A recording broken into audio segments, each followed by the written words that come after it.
First off, the movie's amazing. I had a lot of fun watching it. I can't wait to take my son to see it when it comes out.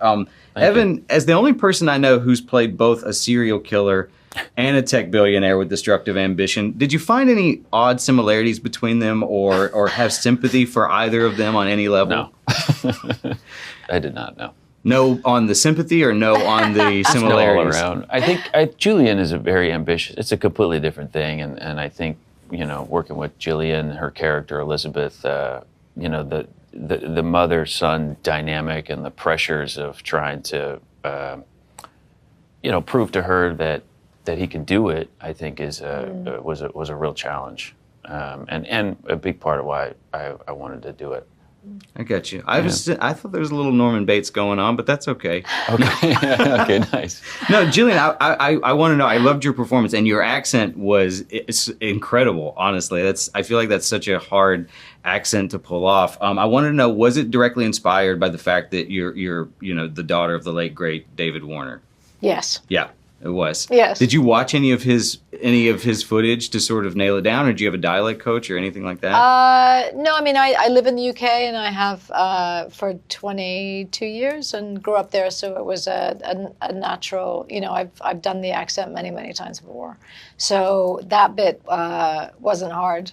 I guess one of the challenges always is when you step into something, we'd never met before. We had a 2-hour, conversation together beforehand, which was the extent of Wow.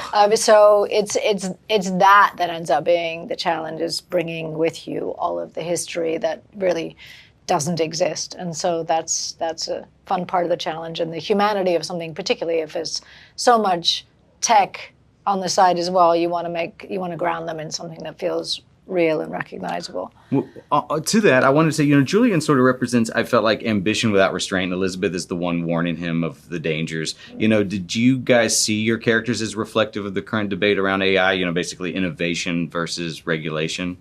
Sure. Yeah. Big time. Yeah. Yeah. Yeah. I mean, everything that Elizabeth is afraid of is exactly, part of the discourse that's happening right now on multiple platforms about and they are actually, I mean, even though he's dealing with weapons grade tech, even in the real world, mostly what we're talking about is just in terms of creativity and, which is equally important. But we're also talking about weapons grade tech, because that is really the next, that's the next step that we're going in, and certainly potentially, the end of humanity. Yeah, that's got heavy there for a second, but you're very right. It's only scary a little. Evan, I wanted to ask, not to go too far off topic, but I am with comic books. So do you ever get tired of fans asking you about the return of Quicksilver?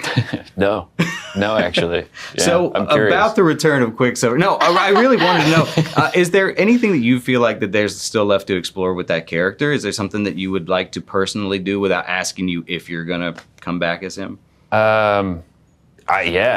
Anything really. I had such a blast playing that character, and we got to dive a little bit into his home life, as weird as it was. But yeah, sort of exploring that more would be interesting, and that relationship with Magneto would be pretty cool. Yeah. So yeah, I don't know. Knock on wood. I mean, you're amazing as that character, so thanks, I think that would be a lot of fun. I actually have a pitch for you guys. You have X-Files and you have X-Men, and I think, one more X, we can bring Vin Diesel back into the fold. Well, one more X, and we're talking about a porn film. Oh, wait, see, I wasn't going to go there. You're not wrong. You can have Vin Diesel in it if you want, but I'm telling you. That's a crazy movie now. Okay. We're really pitching something. On that note, we've peaked, and I'm going to get out of here.